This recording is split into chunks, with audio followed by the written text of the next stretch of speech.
अब आइए आगे कथा में जो है बड़े प्रेम से प्रवेश करते हैं और यहां से संध्या देवी का पावन चरित्र जो है श्रवण करेंगे।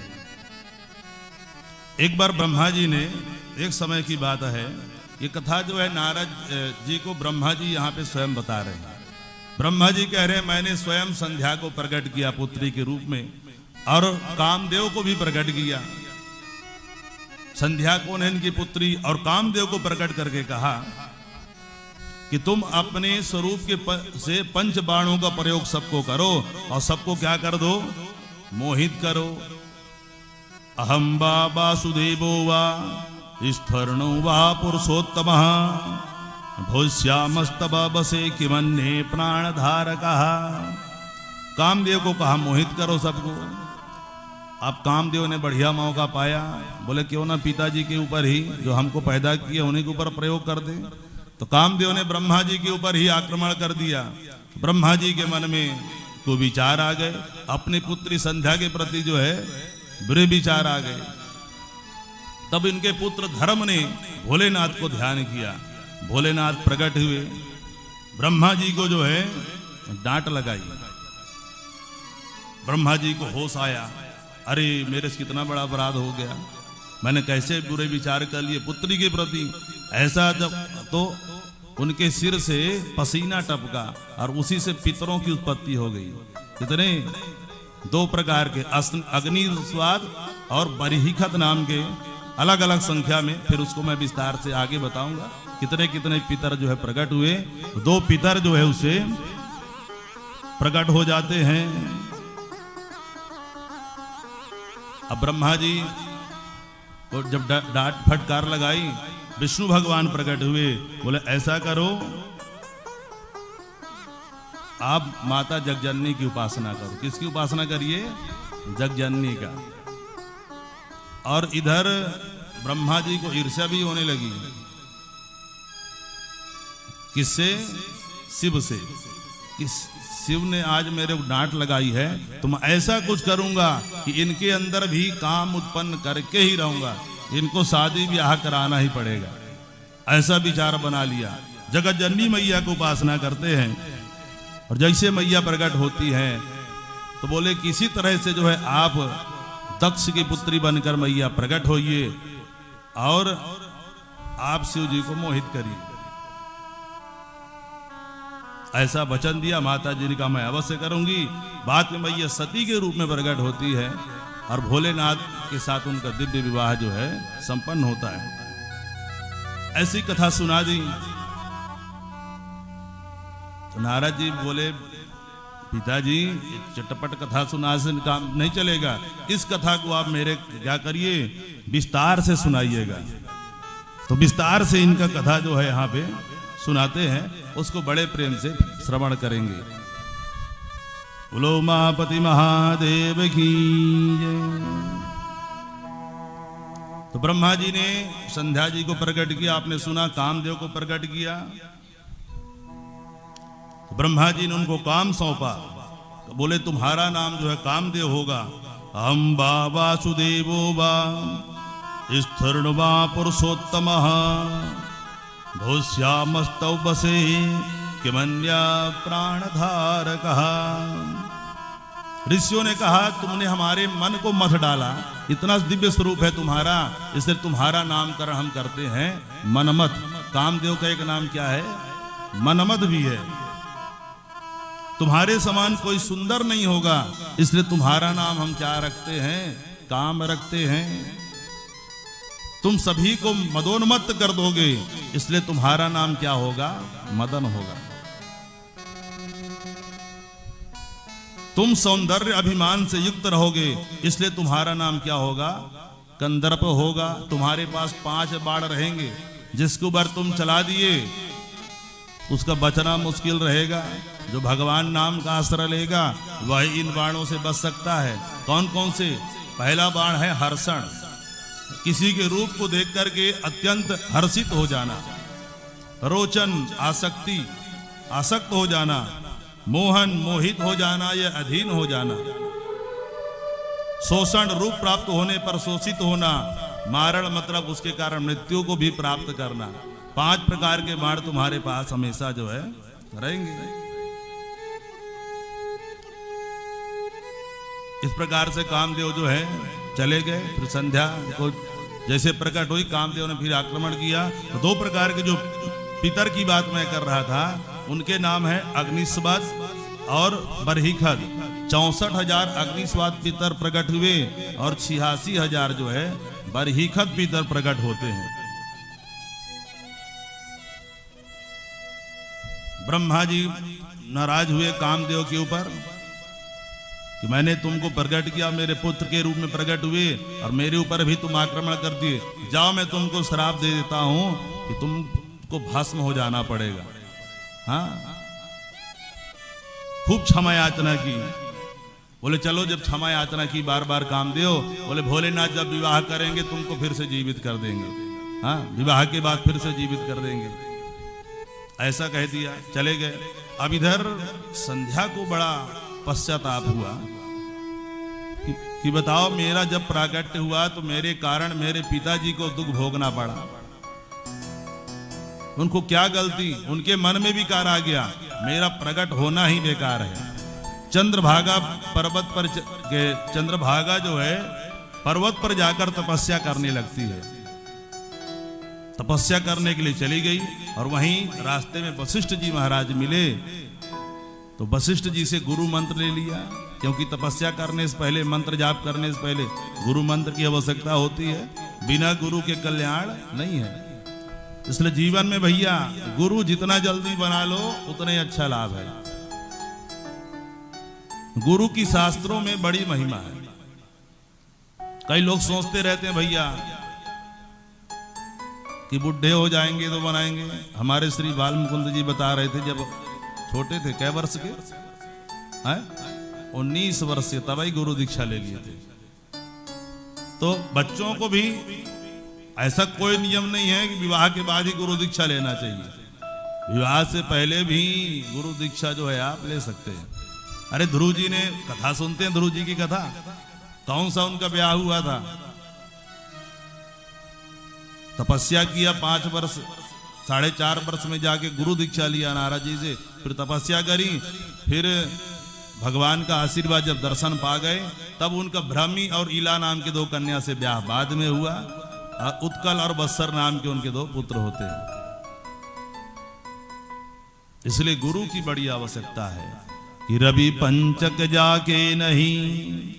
शास्त्र क्या कहता है इसके विषय में कि रवि पंचक जाके नहीं, ताहि चतुर्थी नाही, तही सप्तक घेरे रहे, कबहु तृतीया नाही। समझ में आया? नहीं आया? रवि पंचक जाके नहीं, रवि से 5वां दिन गिनिए, कौन सा हो गया? रवि से 5वां दिन कौन सा हो गया? जोर से बोलिए। गुरुवार।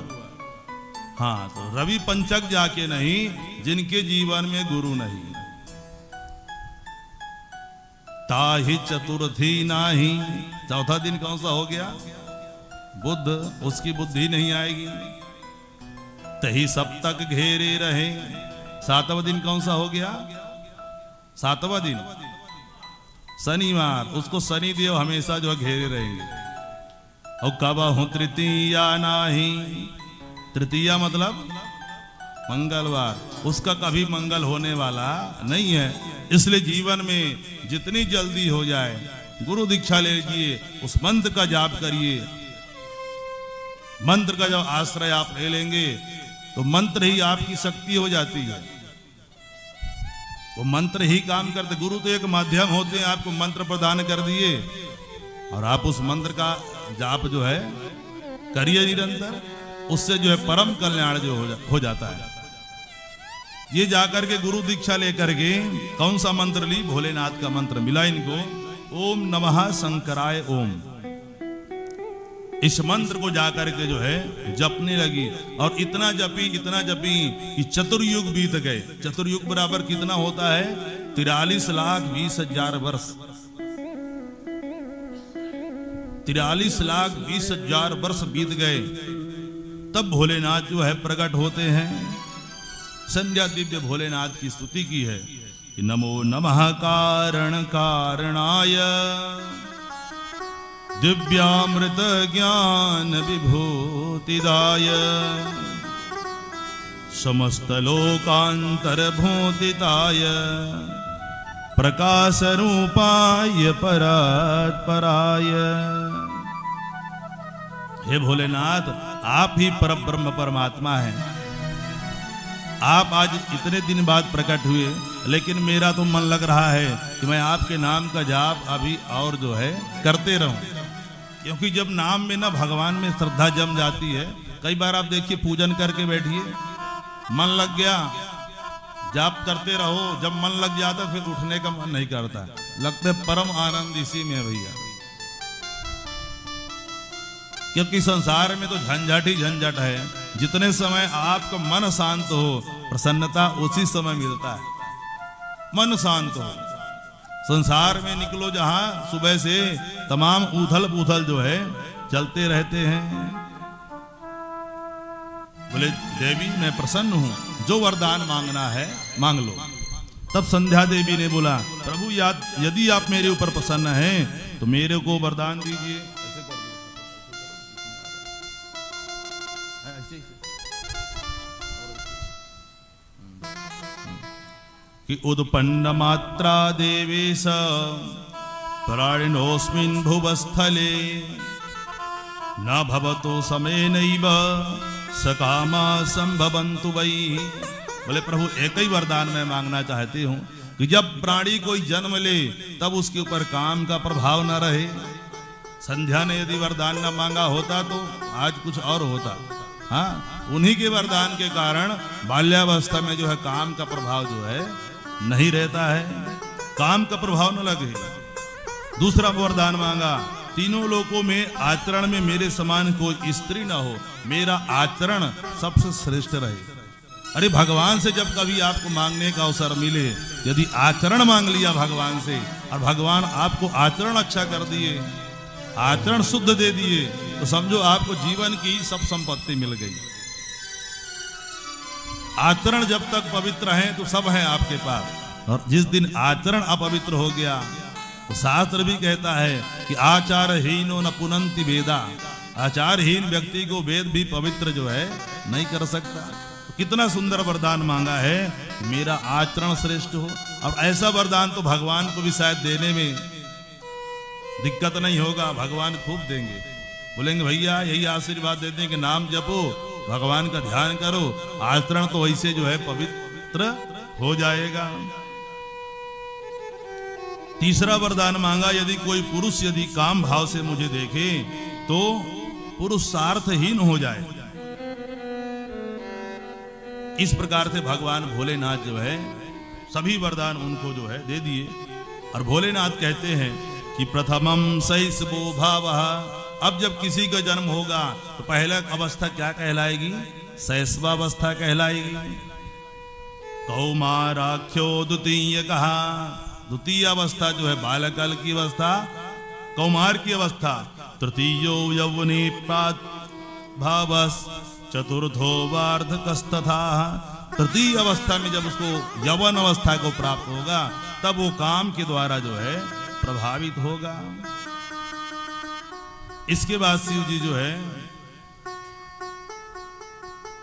वरदान दे करके अंतर ध्यान हो जाते हैं। संध्या ने भी प्रतिज्ञा कर ली कि मैं इस देह को क्या कर दूंगी, त्याग दूंगी।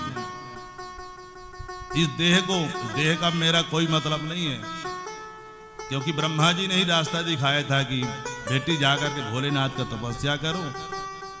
तो भोलेनाथ बोले जब इस शरीर को त्यागना है तो ऐसा करो, आप मेधा तिथि यज्ञ कर रहे हैं,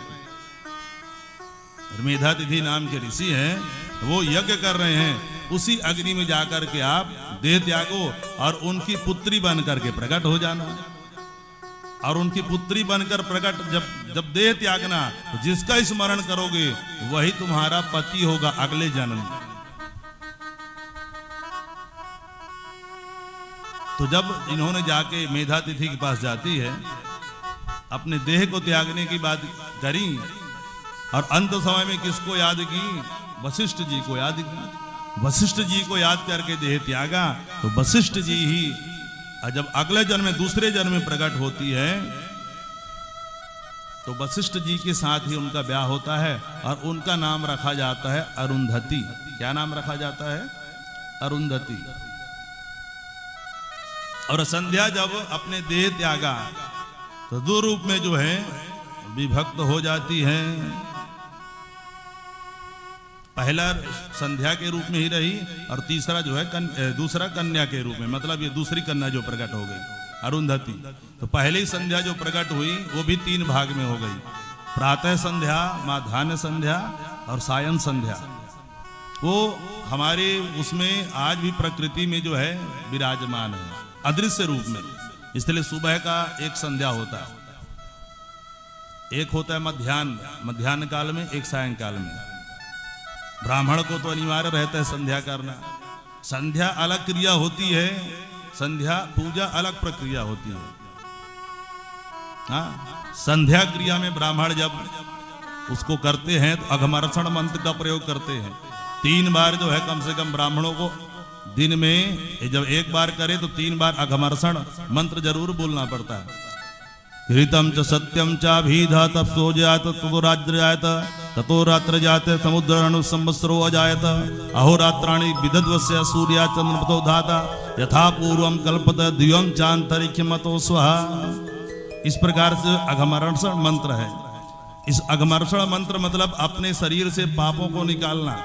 इसको संध्या करते समय 3 बार बोलना ही पड़ता है, जरूरी है। जो नहीं बोलेगा ब्राह्मण तो उसको फिर ब्राह्मणत्व की प्राप्ति जो है उससे नहीं होती है।